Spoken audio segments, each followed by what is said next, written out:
کہ والدین کے لیے اولاد کی خوشی بہت امپورٹنٹ ہوتی ہے، لیکن اولاد کے لیے بھی بہت امپورٹنٹ ہونی چاہیے والدین کی خوشی. اور جب ہم کوئی ایسی چیز سنتے ہیں، وہ بات ہو گئی ظاہر ہے ہم اپنے طور پہ ٹرانسمیشن کر رہے ہیں تو ہمیں بات الگ کرنی ہوتی ہے، ڈفرینٹ کرنی ہوتی ہے، لیکن کہیں نہ کہیں آپ کا دماغ اٹک جاتا ہے. تو ایسی اولاد جو ہے اس کو یہ سوچنا چاہیے کہ آپ کی ذرا سی تکلیف میں آپ کے جو ماں باپ ہوتے ہیں نا وہ پوری رات تڑپتے ہیں.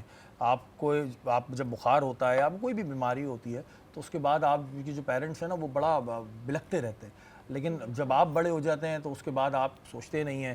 اب ٹھیک ہے کچھ معاشی مسائل ہیں، لیکن معاشی مسائل کا بھی یہ حل نہیں ہے. آپ کچھ نہ کچھ کر کے جو ہے اپنے پیرنٹس کو منائیں. جب وہ دنیا سے چلے جائیں گے نا تو اس کے بعد پھر آپ کو شاید احساس ہوگا، لیکن وہ کہتے ہیں نا وقت نکل جانے کے بعد یہ چیزیں نہیں ہوتی ہیں. محسن بھائی، جو اس طرح کا عمل کرتے ہیں، ظاہر جو اس طرح کی اولاد جو اس طرح کا عمل کرتی ہے، ان کے لیے کیا حکم ہے؟ سب سے پہلی بات شریف بھائی، میرے نبی نے فرما دیا تمہارے والدین تمہارے لیے جنت ہیں، تمہارے والدین تمہارے لیے دوزخ ہیں. اس سے کیا مراد ہے؟ جو والدین کی خدمت کر لے گا جنت پا لے گا، جو ان کی نافرمانی کرے گا، جو ان کے ساتھ اس طرح کا فعل کرے گا، وہ دوزخ کے قریب ہو جائے گا. پھر سب سے بڑی بات، میں آپ کو ایک حدیث سناتا ہوں کہ آج اگر آپ کے پاس پیسہ نہیں ہے، مال نہیں ہے، میرے نبی نے فرمایا کوئی چاہتا ہو کہ عمرہ کرنا، حج کرنا، اس کا ثواب پانا، اس کی مشکلیں مالی حالات نہیں ہیں، تو حضور فرماتے ہیں ایک طرف باپ کو بٹھا لے اور ایک طرف ماں کو بٹھا لے. پیار سے ماں کو دیکھے، پیار سے باپ کو دیکھے. اللہ ایک نہیں 100 مقبول حج اور عمرے کا ثواب دے دے گا. ہاں، سبحان اللہ. یہ ماں باپ ہیں تمہارے، کہ ان کی خدمت کرنے سے تمہیں جنت میں جگہ ملتی، ان کی خدمت کرنے سے اللہ تعالیٰ راضی ہوتا ہے، اور ان کا بدل کوئی نہیں ہے. ساری بات یہ ہے. بالکل جی، دنیا میں ہر چیز کا بدل ہے، لیکن جو ماں باپ ہوتے ہیں نا ان کا کوئی بدل نہیں ہوتا. تو خدارہ جنہوں نے یہ عمل کیا ہوا ہے وہ اپنے والدین کو منائیں، ان سے معافی مانگیں. بڑا دل ہوتا ہے ماں باپ کا جی، بالکل آپ کو معاف کر دیں گے، لیکن اگر وقت گزر گیا نا تو پھر آپ کو پچھتاوا ہوگا. اور پھر کہتے ہیں نا پچھتاوا کیا جب چڑیاں چگ گئیں کھیت میں.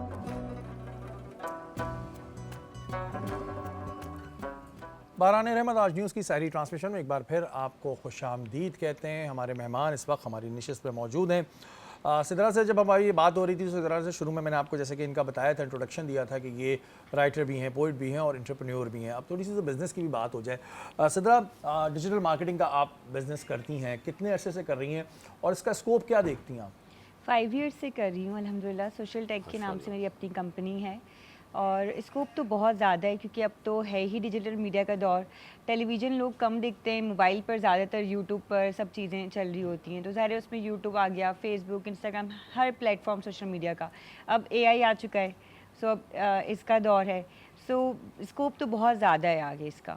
اچھا، ہم یہ دیکھتے ہیں کہ اگر ٹیکنالوجی کی بات کرتے ہیں کہ ایک ٹیکنالوجی آتی ہے، ان ہوتی ہے، جی ان ہوتی ہے، لوگ اس کی طرف بھاگنا شروع کرتے ہیں، سیکھنا شروع کرتے ہیں، وہیں دیکھتے ہیں تو دوسری آگے کھڑی ہوئی ہوتی ہے. جی. کیونکہ ٹیکنالوجی میں یہ چیز تو ہے کہ آپ اگر کام کر رہے ہیں تو آپ کا لرننگ پروسیس لائف ٹائم چلتا رہے گا. بالکل ایسے ہی ہے، لرننگ پروسیس لائف ٹائم چلتا ہے. جیسے اگر میں بات کروں ڈیجیٹل مارکیٹنگ کی، تو ہر روز ایک نئی چیز آ رہی ہوتی ہے ڈیجیٹل مارکیٹنگ میں بھی. لائک ہر ہیش ٹیگ چینج ہو رہا ہوتا ہے، ہر ایڈٹس کے نیو فارمیٹس آ رہے ہوتے ہیں، تو ہمیں انہیں فالو کرنا ہوتا ہے. اگر آپ ڈیجیٹل مارکیٹنگ میں ہیں تو آپ کو چاہیے کہ آپ سوشل میڈیا کی ہر ایک ہوتا ہے نا نکتہ چینی کریں، وہ ضروری ہے.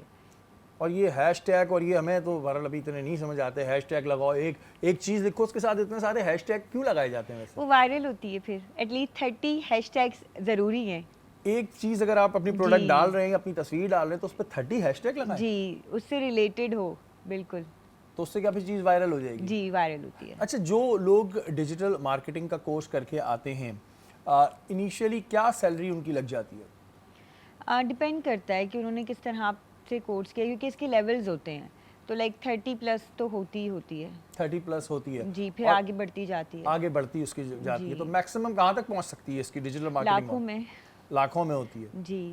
اچھا، یہ چیز ہمارے ہاں ایک جیسے کہ آپ نے بتایا کہ AI آ گئی ہے، بہت ساری ایسی چیزیں بھی آ رہی ہیں یہ ڈیجیٹل مارکیٹنگ سے ریلیٹڈ نہیں ہے، کہ جس کے اس سے ریلیٹڈ نہیں ہے، کہ جن کے آنے سے بہت سے لوگوں کا کام ختم ہو گیا ہے.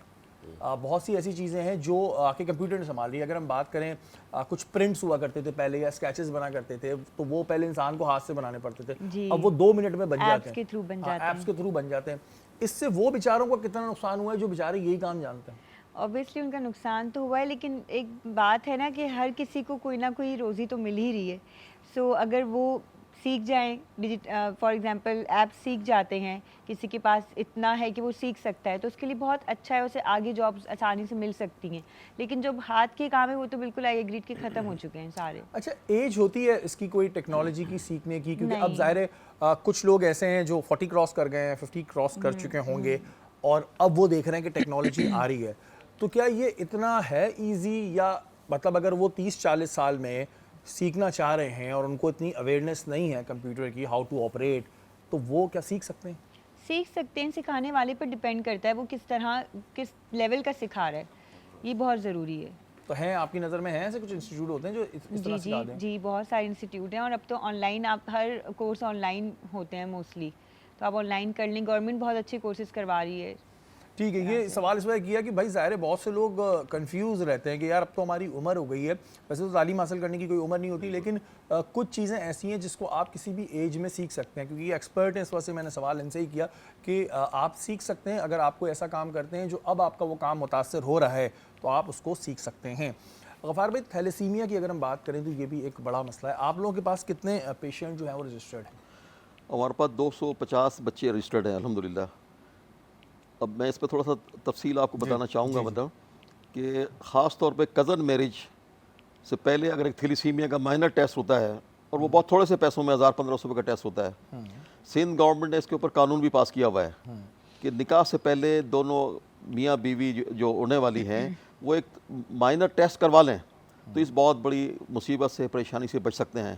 ہم دیکھ رہے ہوتے ہیں کہ جو غریب قسم کے لوگ بیچارے, جو جن کے بچے 2-3 بچے تھیلیسیمیا کے پیشنٹ ہیں, وہ ان کی مائیں صبح گھر سے نکلتی ہیں, ان کے پاس بس کا کرایہ بھی نہیں ہوتا, وہ کس طرح سے ان کو لے کے آتی ہیں. الحمدللہ المستر سوسائٹی نے ان کے لیے بہت ساری آسانیاں پیدا کی ہوئی ہیں کہ ہم خود بلڈ جو ہے مختلف یونیورسٹیز کالجز میں, جیسے ہمارے حنیف طیب صاحب جو ہے مختلف یونیورسٹیوں میں ان کے سنڈیکیٹ کے ممبر ہیں, تو ان کی وجہ سے بہت ساری سہولتیں ہو جاتی ہیں کہ وہاں پر ہم کیمپ کرتے ہیں, ان نوجوان بچوں سے خون عطیہ کے طور پہ لیتے ہیں, اور ان تھیلیسیمیا کے بچوں کے لیے جب ان کا دن مخصوص ہوتا ہے, کسی کو مہینے میں 1 مرتبہ, کسی کو 2 مرتبہ, کہ وہ جس دن آئے گا اس کو اسکرین کیا ہوا بلڈ تیار ہوگا الحمدللہ.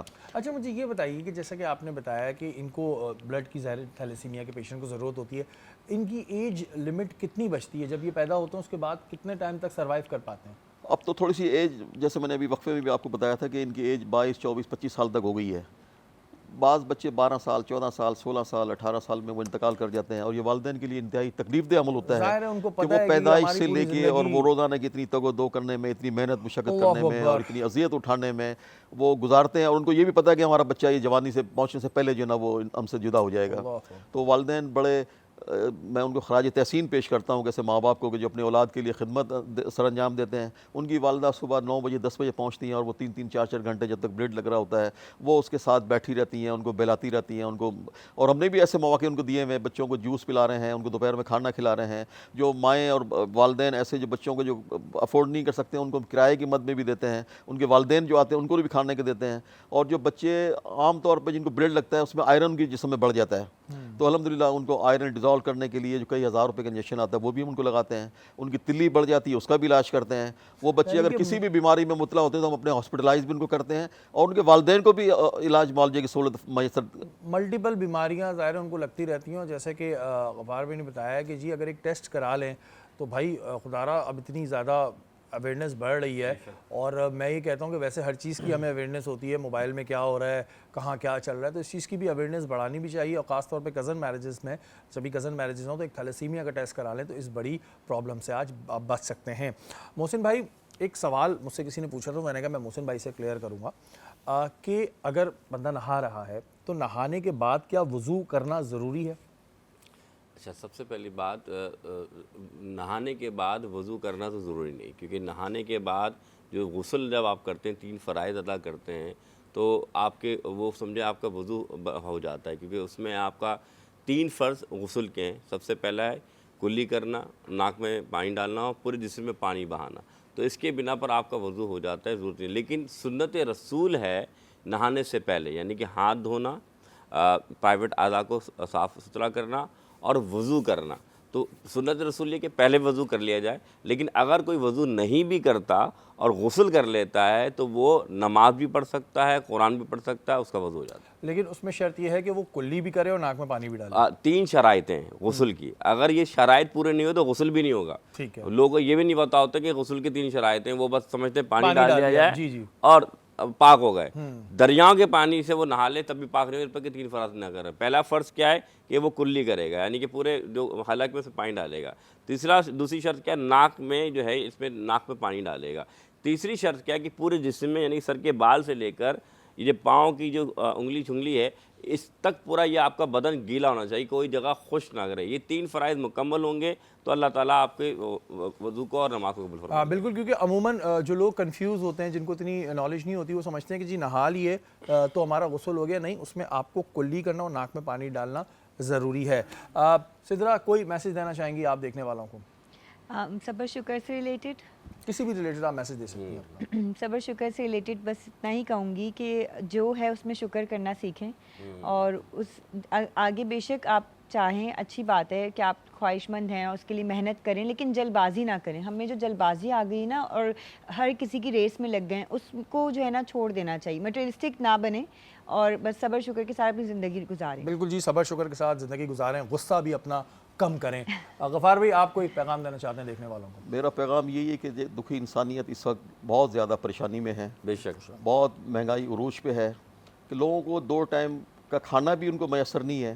جب وہ بیمار ہو جاتے ہیں تو ان کو پھر علاج کے لیے بہت ضرورت مند ایسے لوگ آتے ہیں ہمارے پاس، ہم دیکھتے ہیں کہ وائٹ کالر لوگ ہیں، وہ زبان سے نہیں کہہ سکتے لیکن ان کی شکل سے اندازہ ہو جاتا ہے کہ یہ ضرورت مند ہے۔ تو میں اپنے مخیر حضرات جو ہمارے ساتھ تعاون کرتے ہیں، اور مزید لوگوں کو بھی میں اس طرف مدعو کروں گا آپ کے چینل کے تھرو کہ وہ آئیں اور اپنی آنکھوں سے دیکھیں، مطلب جس شعبے میں بھی وہ خدمت کرنا چاہتے ہیں، کسی ایک یتیم بچے کو وہ کفالت کرنا چاہتے ہیں، کسی ایک تھیلیسیمیا کے پیشنٹ کو کفالت وہ اپنے اس کے سر پہ ہاتھ رکھنا چاہتے ہیں، ڈائلسس کے پیچھے پیشنٹ کو اگر وہ عطیہ کے طور پہ دے دیں، آنکھوں کے آپریشن جیسے میں نے بتایا ڈیلی ہوتے ہیں اس کو اسپانسر کر دیں، تو جس شعبے میں بھی وہ چاہیں، اگر دین کی طرف ان کی رغبت ہے، کوئی مسجد میں، مدرسے میں، یا ہمارے یتیم خانے میں، یا جیسے بزرگوں کے اس کی سپورٹ کرنا چاہتے ہیں، کہ وہ آئیں اور دل کھول کر اور اپنی آنکھوں سے، اپنے ہاتھوں سے جا کر دیکھیں، اور پھر اس کے بعد المستقبل سوسائٹی ان سے اپیل کرتی ہے کہ وہ آئیں اور ہمارے ساتھ تعاون فرمائیں۔